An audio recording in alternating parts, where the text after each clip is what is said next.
This is the Ordinary Business Podcast for business owners who want honest conversations, a lean business, and an extraordinary life on their own terms.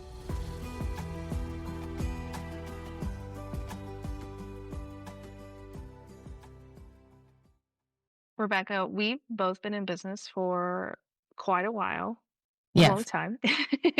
What's like a trend that you don't miss from, I don't know, any point in the last 14 years? I feel like there's an awful lot of trends that we've seen come and go. I think one of the trends that used to be around was there would be community sharing. So it was under the guise of sharing each other's stuff, but it was done automatically and it was done in a very systematic way. And so engagement pods were always a thing and unfortunately still are. And people think they work and they don't. So between the engagement pods and then the automatic, you would sign up for a system and it would automatically push out your new blog post or reshare your thing. And all of that was in the name of visibility and in the name of reach and growth. I'd rather humans work with humans. Yes. And I think that's a good thing that we're not seeing that automatic reshare, that automatic engagement pod happening the same way. Mm-hmm. Mm-hmm. So we are talking today about how you have juggled caregiving for family members and still running a business. And I don't want to say excited because like obviously this is kind of a heavy topic, but I'm very grateful that you are willing to kind of come share how you're balancing it all. So before we dive in, can you introduce yourself and tell us more about what you do? Sure. I'm Rebecca Stanisic. You'll find me at Bit of Mom Sense on socials because I started my parenting blog over 16 years ago, a little bit of Mom Sense.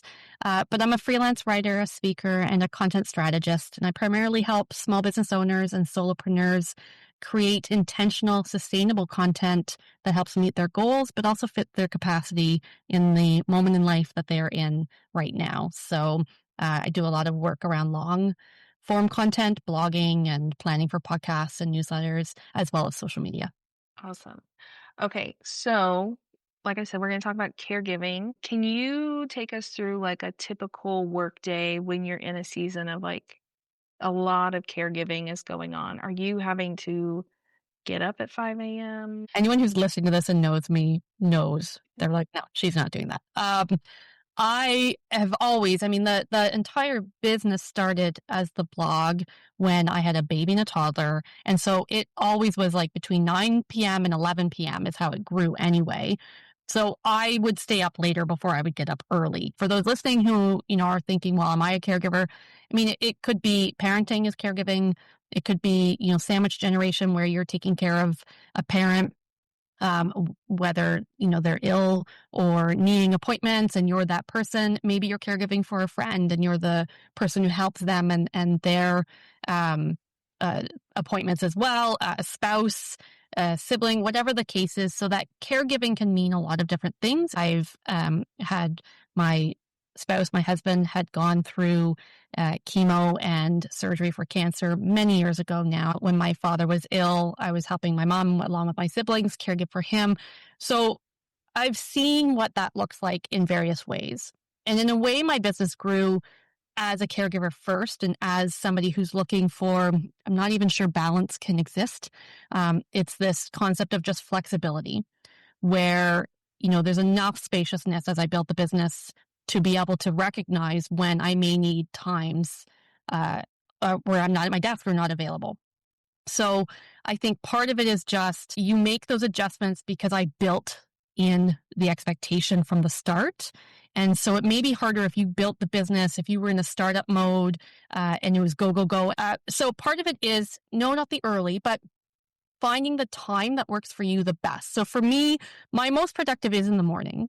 Right now, my kids are teens, and I know that I'm most productive in the morning, but not in the early morning, like not 5 a.m. I'm a coffee first, from 8 till 11 a.m., let's say, I know I'm most productive. So I try to get as much done as I can then.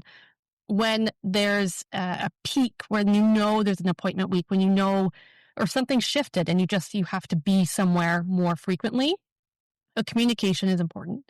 So I have a village of people around me. I know that there are people I can ask to help. So communication, I think, is partly an important tool during it all, I would say, to start with. And did you also extend that same communication to clients, or did you build that into client timelines? I know with caregiving, there's kind of busier seasons, lots of appointments, less appointments. So are you just like, I'm just always going to default to longer Yes, timelines? pretty much. So again, the communication for sure with clients. So the expectation is always, on average with clients, there's a flexibility because again, I afford them that same flexibility, right? I Mhm. don't want a client worrying about, and I know, I know there are ways to have boundaries in your business and to protect your time, and people put it in their contract. I have it in my contract. I'm sure there's an extension, like a cost, blah, blah, blah. I don't think I've ever enacted it, to be honest. Because if you have a 1 hour booked with me that you're paying me for and you have to reschedule it, sure, I don't want you rescheduling it 6 months from now over and over again.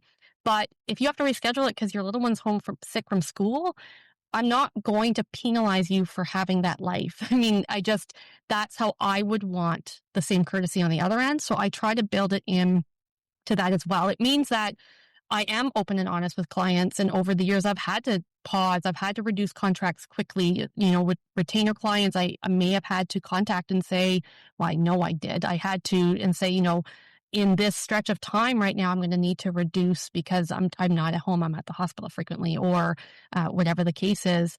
And I think part of it is knowing what you want and what your goals are for your business, because then I am able to shift and adjust.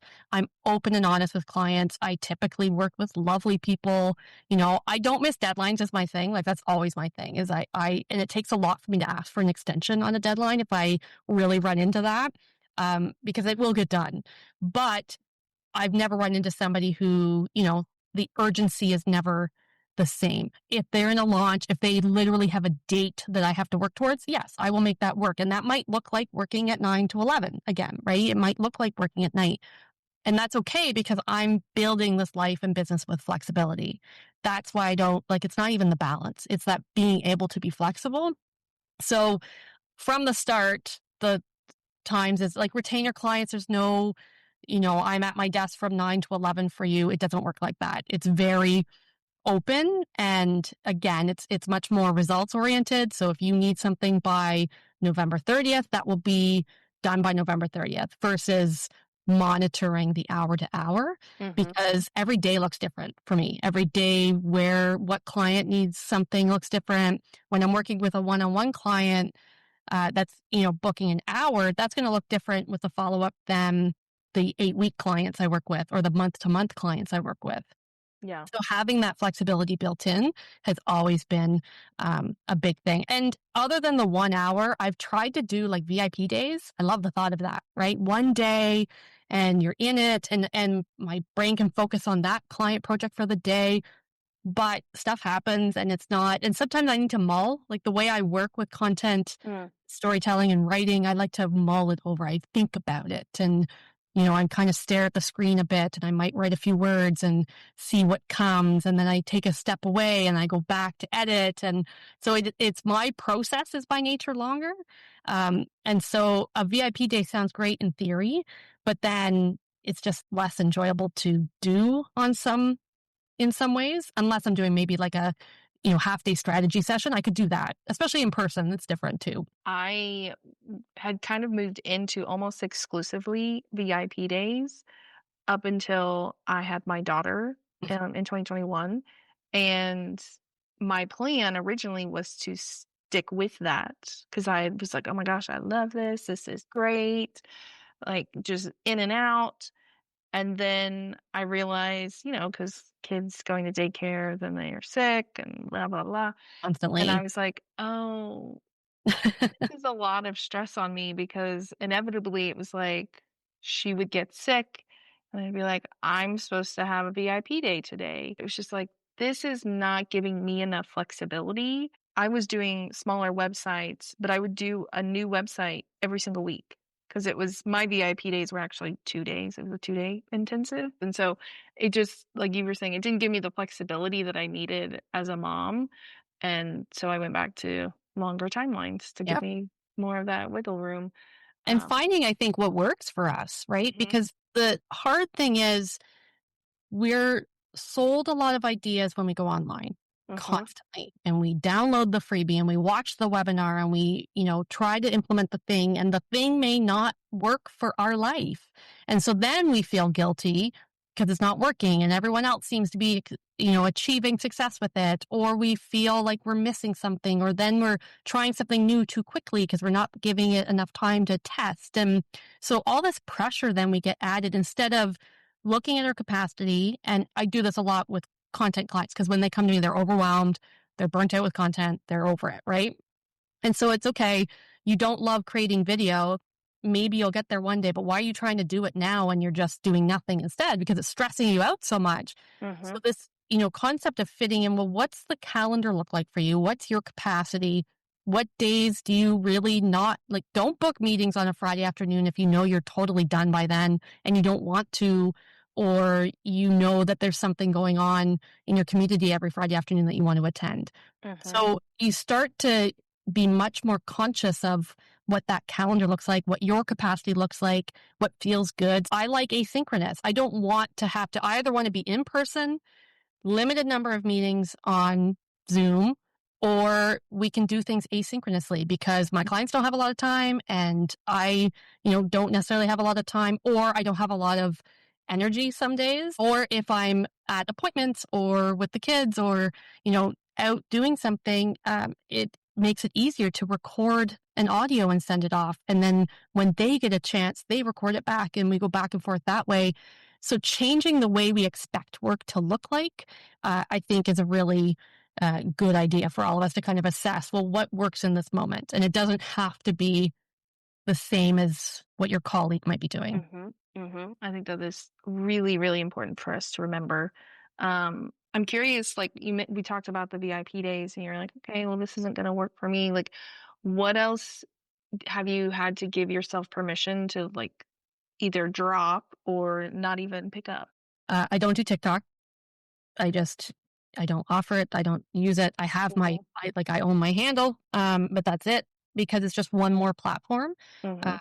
and so now I'm, Instagram. And even then, I let go of the stress of doing feed all the time. So I might do one or two a week in the feed, but I'm in stories and I'm in the DMs primarily. There's all these right ways to do things. I find the best way instead of the right way, maybe. And so, that's kind of, I won't be on all the things. I don't do a lot of video. Even now, I do a podcast and I love my podcast, but I love it because I can do it asynchronously. And Mhm. it's kind of, for me, it was an easier thing than a newsletter. I struggle with newsletter writing because I always feel like I have to give more and it has to be all this value. And, I'm showing up in your inbox and I appreciate that I'm taking up space. So I overthink a newsletter. So I did the podcast as kind of like a bridge. I can just talk about the podcast in the newsletter if nothing else. I've had several podcasts, and some of them have been video, and then like some of them I try to like if it's a solo episode, I have tried also to, and I just am Same. like, I've done, I I might go to hit the podcast. record. Yeah, I'm like, I go to the podcast conferences and I hear how like they're like video's so important, Yeah. and I'm like, I can only do so many things. And So that's how I approach. Same with YouTube, right? And yeah. I do video. I do workshops. I do webinars. I've done live Hmm. TV. So it's not that I'm even anti video. It's that I'm in the capacity of things right now. That's not where I can be. So Yeah. I Yeah. let go of the guilt on that. Yeah. Okay. So, what kind of systems or practices do you have, either personally or inside the business, to help you juggle all these things? The number one tool I use is my calendar. It's just a Mm. Google Calendar and everything goes in there. I'm supposed to be using the task list or a to-do list instead, apparently. But I won't. I use the calendar and because I have to visually see it in the week. And everything has to go in there. And then I can see when a week is getting a little tight, I might reduce a couple of my availabilities for discovery calls or for something like that because Mhm. spaciousness in the calendar for my anxiety is required. Especially if I know like I'm at an all day event one day, I can't book back to back Zoom meetings the next day. Right. So I recognize how the calendar should work for me. And using that is really important. And if it's not in the calendar, it probably won't get done. And then at some point, I'll be like, oh, I was supposed to do that thing. Now I got to put it in the calendar, right? Return library books is in my calendar alongside send an email pitch for this project. So I use that as the primary tool. I probably could let go of everything else as long as I had the calendar system still working for me. On the personal side, is your family the type that's like, "Oh, we do laundry on Tuesdays," or we Oh, do like give it, or are you like, it just kind of like, I personally, I'm very type A, but we do not have a schedule of any yeah. sort for like chores and cleaning. Yeah, my best advice is to have an amazing partner who, like, in my case, that's why it works is, our laundry gets done because he does it. Um, and then, I'm the primary cook, so I do the groceries and I cook. I like doing that. Unless I'm stressed, then we outsource that too, and I get market food or food boxes or something like that. So trying to find, again, I can usually look at the calendar. So I have food box coming this week because I looked at the calendar and said, nope, it's just going to be a week where it's going to be rough for either of us to have to manage dinner. Mm, So we're outsourcing that piece. Yeah. So I'm fortunate because I do have a lot of help and a lot of support. And I recognize that's a privilege and not everyone has that. Internally, we are a family of rest when we can. And mm, so if we can have a quiet day, we take a quiet day and maybe stuff doesn't get done. It just, we recognize that as part of it as well. Cause otherwise, yeah, no, I don't like the feeling of manic. And so at some point, yes, I have to do all the chores and we all have to chip in and that kind of thing, but there's no schedule for it. mhm. Revenue Rule Breaker is a new kind of small business media. If you are craving more realistic stories and examples from unconventional entrepreneurs like you, come on over and sign up for the free newsletter. Sign up at revenuerulebreaker.com/newsletter. I'm curious, are you someone who does like call days? Yeah. Or do you like, even when you're in like heavy caregiving mode, are you like, I'll just do all my calls on Tuesday, won't go to the hospital that day, and then I have the rest of the week I can be going to and from? Is that kind of how you approach it?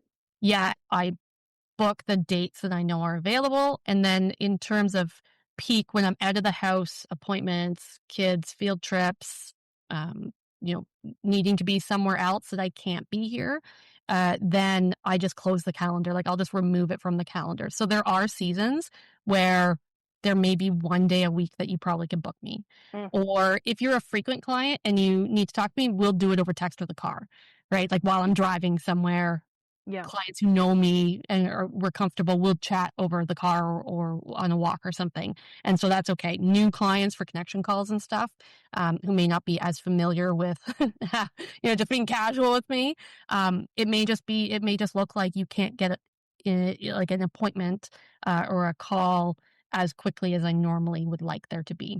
I think we have to let go of that scarcity mindset when it comes to our time as well, Mhm. because I'm not booking 40 meetings a week. Like nobody's, booking connection calls or wanting to work with me in that kind of volume. So I can manage to reduce and still be effective. It's just about figuring out when I can reduce it and it's okay. It won't be the last time someone tries to book a call with me. Right. Won't be the last opportunity. Yeah. And then for some, we'll do it asynchronously. We'll just do it over audio text. Yeah. Yeah. Making it work. That's the part of being flexible. And I want that for them too, because same Mhm. for some of them, they don't have an hour to give either in that moment. Yeah.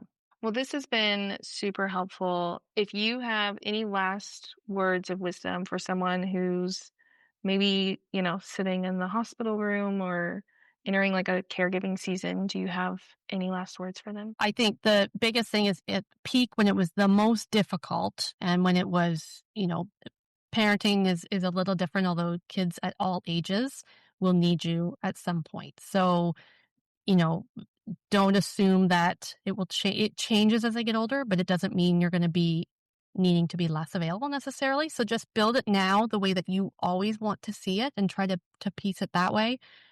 When it's really hard and really difficult, and clearly there's moments of grief or there's moments of that's just beyond the business. You are a human first, so give Mhm. yourself that grace. You know, communicate and be honest. And if you need the time, take the time. It won't be the last client you get. It won't be the last contract you have. It won't be the last opportunity. But if, you don't give yourself that moment, because it will be hard and difficult sometimes, and you need to rest. So you can't then come home from appointments and then be up until midnight if you're just burning out. Give yourself the care that you need as a caregiver and take care of you as well. That will only benefit your personal life, but also your business. Mm-hmm. Yes, thank you for that. Where can we connect with you online to learn more about your business? Yeah, please come see me at rebeccastanisic.com. And then I do have a podcast called Plot Your Content, where I talk about building sustainable, intentional content in the capacity that you have. So you could check that out as well. Awesome. I will link to that in the show notes. But thank Okay, you so much for being here. my pleasure. Thanks for having me.